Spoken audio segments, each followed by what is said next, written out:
What's good, world? What's good? This your boy Preezy, back at it again.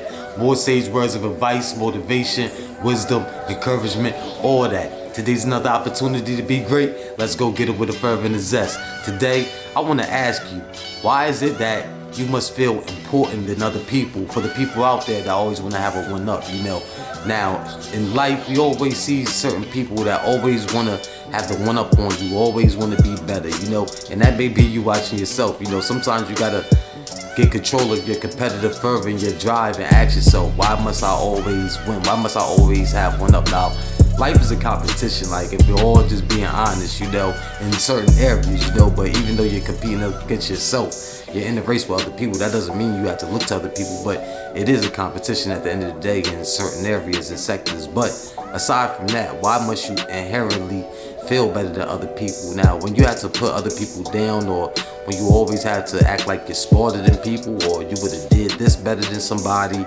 or so on and so forth, that must mean that there's something in you that you're overcompensating for, that you're trying to account for by presenting yourself as being above other people. That's like on social media. Like I see people who judge celebrities, judge other people, their actions and how they living, and they're always pointing the finger at everybody else, and they're always doing it in like a high and mighty way, like a righteous way, like acting like they're righteous or they know better than other people. And I look at that, and that's a sign that they're, like I said, overcompensating. There's something about themselves that makes them need to do that, because if you look at people, we're all on an equal ground as humans, as human beings. Some of us are more successful, some of us are more accomplished, we're all different sizes, all of that, but just off a base surface, we're all human, we're all equal. Like, why do you have to assert your will over somebody?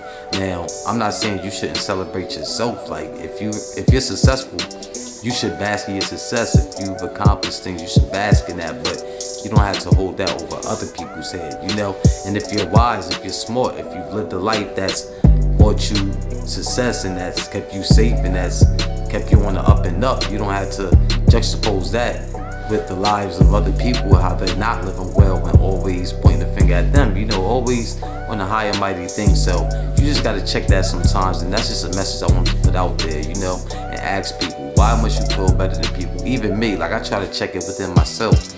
Sometimes I look at somebody doing something and like I don't approve, but then it's like, why am I judging them anyway? Like they live in their life. I shouldn't have to feel like I would have did it better or smarter than them, because who am I, And why was I put that in my head? Like, oh, well, they're doing this wrong, and look at them like they fucking up, but that's not my place to judge, So I think we could all do a better job at that. So, like I said, we gotta ask ourselves every now and then, why must we have to perch yourself up at the expense of other people? Basically, it's nothing wrong with perching yourself up, with having confidence and being proud of yourself, but you can present your intelligence, everything, your views of the world without putting other people down, without always shading people and making, bigging yourself up at somebody's expense, So, and then in a roundabout way, even if it's in a roundabout way, because that's what most people do. People do it in a roundabout way, like, this and that, side eye or whatever, because people are slick. People don't want to come off as haters, but they do be hating, or they do be slighting people, but a lot of people do it roundabout way. So that's the message. I just want people to check that, because I try to check that as often as possible, because I'm not trying to be a hater, and I wish everybody the best. So even if I'm judging like I would have did something better, or I could never do that, it's like whatever. Like, I'm not gonna put that energy out there. Like, everybody learns at their own pace and everybody makes their own decisions. It's their life. All I can worry about is mine. But if you enjoy the content, be sure to subscribe to my YouTube channel, like and share the video, and click the notification bell so you can receive more inspirational, entertaining, and informative content. This is your boy Preezy. Peace.